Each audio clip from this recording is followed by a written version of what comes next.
that's bringing showers and thunderstorms to the area. And we'll go through what areas are seeing the biggest, or I see the strongest thunderstorms right now, how long this is going to last, and a quick look up ahead to the weekend and what you can expect for those weekend plans. So if you can give me about 30 seconds to a minute here, get a couple things here set up behind the scenes, and then we'll get fully started with this. But in the meantime, I'll spin this camera back around, show you those cameras and those conditions across the area. And as you can see from our Kalispell camera there, we are having quite a few lightning strikes. We've seen that primarily from our Kalispell and TV Mountain weather cameras, so you might get at least a quick little light show as we keep those cameras on. I've seen quite a few lightning strikes outside of that one as we've gone throughout the evening. So I will be back here in about 20 seconds, maybe 30 seconds or so, and we'll get started in this in full.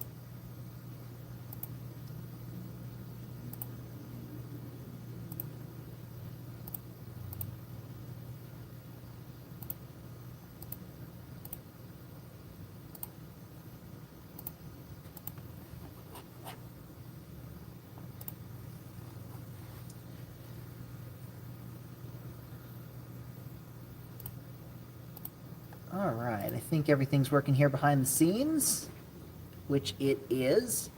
So good news there. Now, as you're tuning in, certainly let us know where you're tuning in from. What kind of conditions are you seeing? Have you dealt with the showers and thunderstorms this evening? But also, if you have any questions or comments as we go throughout this update, certainly feel free to ask those. Keep an eye on the chat section here on the other screen, and we'll go from there.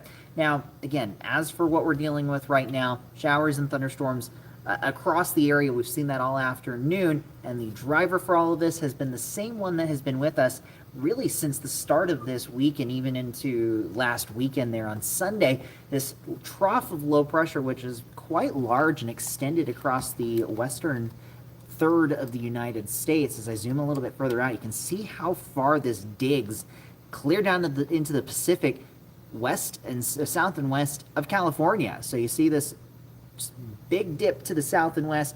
That trough has fully moved into western Montana, and the reason it's getting extended like this, there's actually two lobes of energy. This one right here that's starting to dive a little further south. There's another one right here that's much closer to Montana, and that's what's helping to really drive those thunderstorms and the higher rain chances that we've seen today, but we'll likely see again into Friday and maybe even into Saturday as well. But you can see a lot of these whites and blues showing up right over western Montana, parts of Idaho.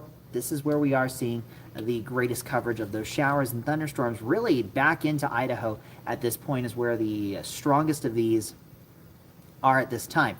Now, taking that wide look, for the moment we're seeing somewhat quieter conditions down into southwest Montana. Still some spotty showers for Bozeman and Butte. This is pretty much what was expected.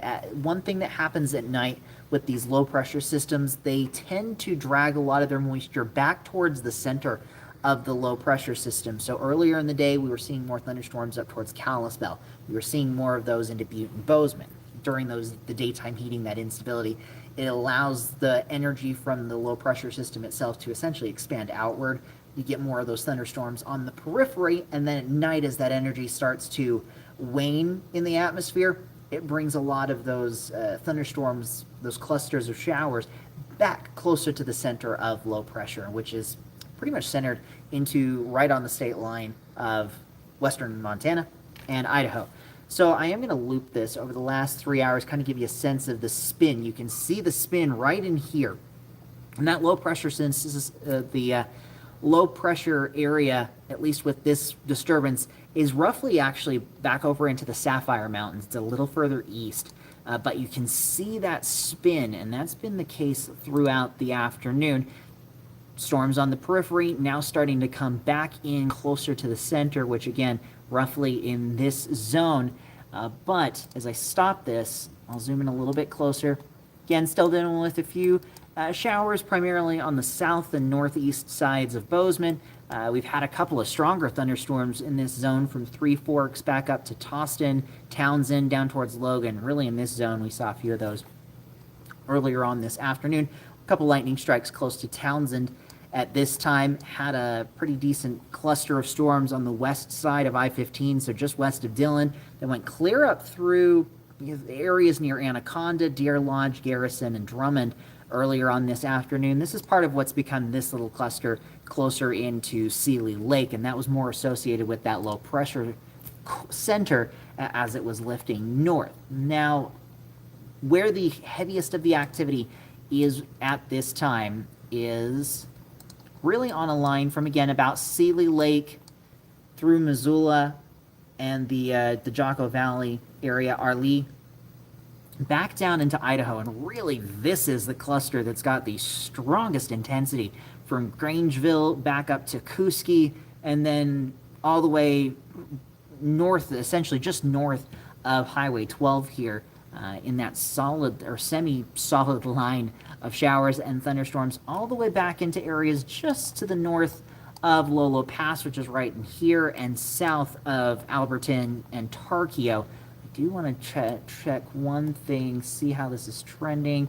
You see how that has quickly intensified in this zone, roughly in here. One thing I'm curious to see if it's going to happen is, do we get more of this strengthening further back off to the west? So places, again, like Frenchtown, Alberton, back over to Tarkio. Do we see a few more of those thunderstorms start to pop up in between the two clusters, the main one down to the south, but also this one to the west of Arlee, back up into the mountains?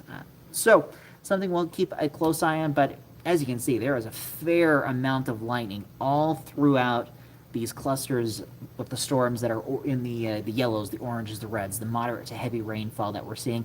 Maybe even seeing a little bit of small hail in these strongest cores as well. Certainly can't rule that out.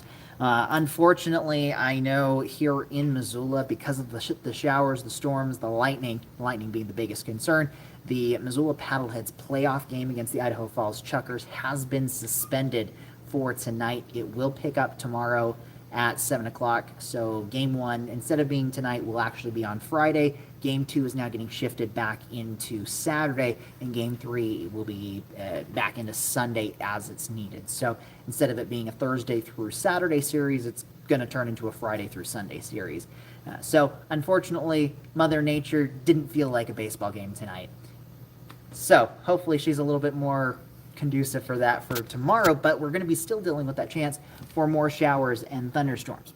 Now I am going to lift a little bit further north and back up here to areas closer to Nirada, Elmo, Hot Springs, Lone Pine. This is another cluster of thunderstorms that's producing a decent amount of lightning, especially right around Lone Pine. So again, I think we're going to continue to deal with these types of showers and thunderstorms at least for the next couple of hours, if not off and on throughout the night, with this low pressure system overhead. The camera in Kalispell is facing off to the south, so those lightning strikes we were seeing in the distance are from these storms just over here, I believe on Highway 28, in between Lone Pine and Elmo. Now that does bring up one other concern, just in location where this is. It may not be as impactful for a burn scar in this location as compared to, say, like the Daly Fire, the Railroad Fire down into the Bitterroot and Sapphire Mountains. But with heavy rain like this, we could contend with some debris flows off of our burn scars. And this is right over top of the Nirada Fire from, I believe, 2 years ago, and the Elmo 2 fire, which was from 3 years ago. So could have a little bit of issue there, something we'll keep a close eye on. But that's going to be a concern even into tomorrow and Saturday. Heavy rainfall, unfortunately, in the wrong place over one of those burn scars could lead to more significant problems when it comes to possible flooding, debris flows over roadways. Something we'll, again, be keeping a very close eye on, but that's just going to be a watch and see type of situation. So as for Future Tracker, it's got the right idea on the location of the thunderstorms here in west central Montana, a little underdone in the general direction of those and the overall coverage of them. You see, we're not seeing much of that back here into Idaho, as well as some of this that's a little bit further off to the east. But in general, it's got the right idea. It's just a little bit underdone. Moving through the night, we'll slowly just kind of creep this forward. Overall, the intensity of these showers and storms as we get beyond midnight should drop off in a pretty decent way. We'll continue to see showers. You see that spin in the atmosphere. That low pressure system is not going anywhere anytime quickly. And that's going to be the setup as we head into tomorrow. More showers, more thunderstorms are expected and you see those blossoming. And it may really depend on where that low pressure system is, what areas see the most rainfall. Earlier in the day, it looked like primarily northwest Montana. This particular model run, at least as I'm looking, is a little more open area wide, but you notice how they are still pretty spotty. Not everybody is going to see rain tomorrow, but those that do could see heavy rainfall moving through the areas. So I hate to say in this case, be prepared for rain, be prepared for thunderstorms, though you may not see anything at all tomorrow. Kind of similar to what we saw today, though. I think we may just see the coverage just a hair lower tomorrow, just as new model runs have been coming in. But still, I think we're still looking in that 50 to maybe 70% range for showers and storms tomorrow. Like I said, not everybody's going to see rain, but just be prepared for it, especially if you have any outdoor plans. I know with Big Sky Friday nights tomorrow, lots of high school football games. Unfortunately, those could be impacted by showers, thunderstorms, potential rain, and lightning delays.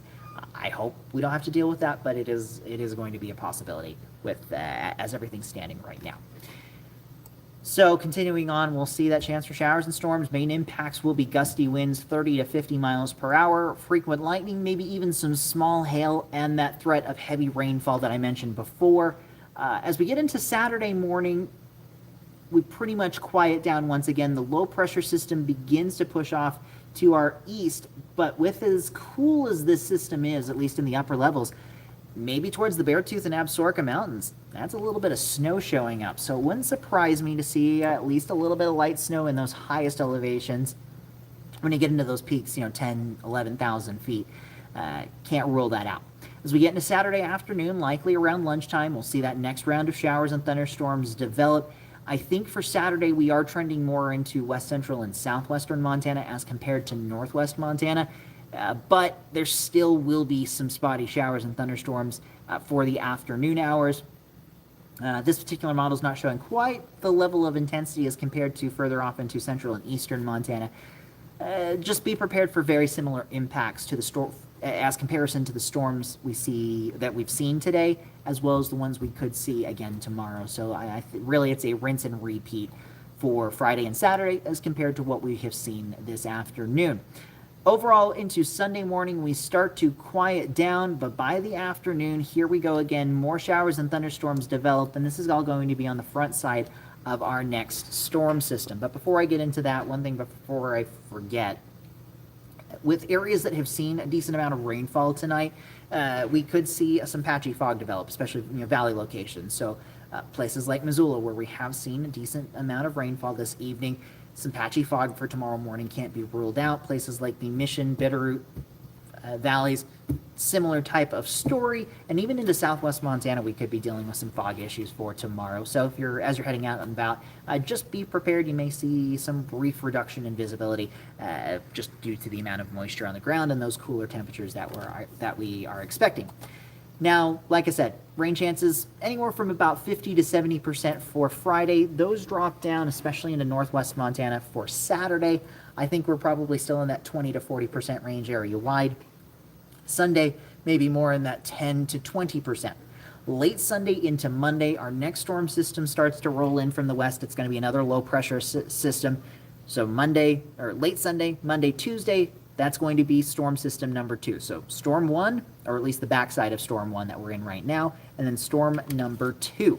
As for rainfall amounts, and this is updated just a little bit. This is looking into, I meant to do this beforehand, but Saturday evening, this gives you the sense that the storms are going to be spotty. You could see heavy rainfall if you happen to get underneath them.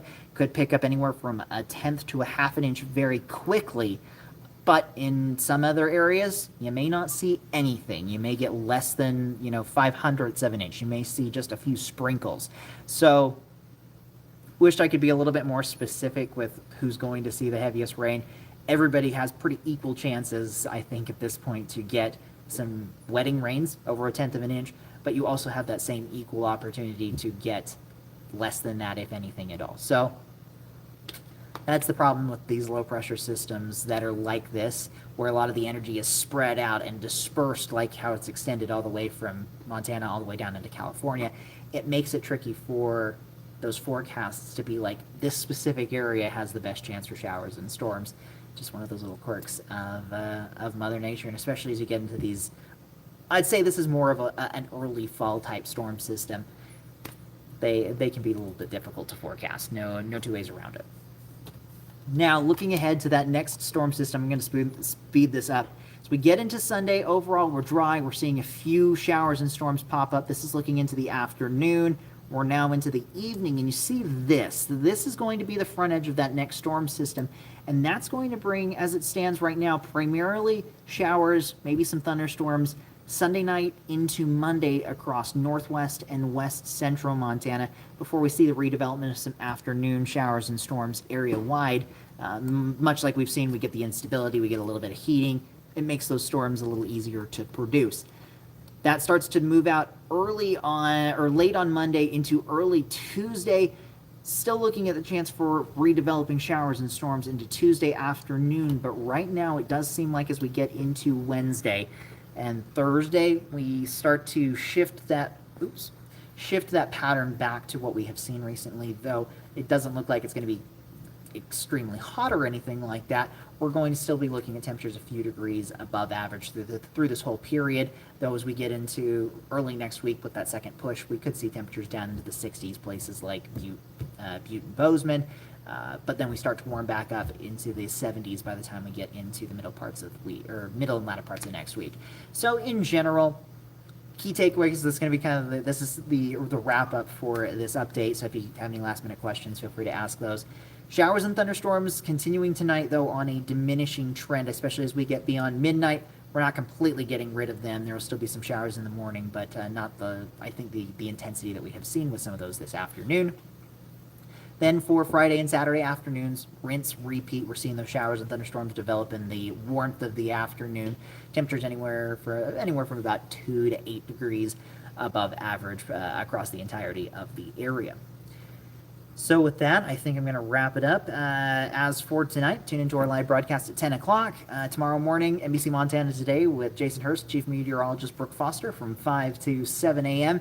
And then if you have any photos or videos of some of these thunderstorms, the rain showers, the rain shafts, just the different looks of the clouds, and of course, if you get any photos of lightning, feel free to share those with us at nbcmontana.com/chime-in. Videos too. You might see those on air or online with some of the web stories, or if you've got a very unique video, certainly something that I would could potentially show on air. I know, I'm just thinking back to earlier this year, we got a very cool video, a very startling video still. It was from lightning, but this was out towards, I believe it was in Ronan, from a doorbell camera that was quite impressive. You saw the big flash of lightning, you heard the loud crack of thunder. It was really quite impressive. But even things like that, if you get anything cool off of your doorbell camera, it doesn't have to even be weather. You see some animals running through your front yard, something like that. Feel free to share those with us. Again, nbcmontana.com/chime-in. So I have rambled on enough. Again, thank you all for tuning in this evening, spending a little bit of your Thursday evening here with me as I talk about the weather. I hope you have a great rest of your evening, a great Friday, and a great weekend. I may do another one of these tomorrow evening. We'll see how the weather's behaving and whatnot, but we'll go from there and see how things play out. So again, thanks for tuning in, and I'll see you all in the next one. With NBC Montana, I'm meteorologist Mitchell Combs.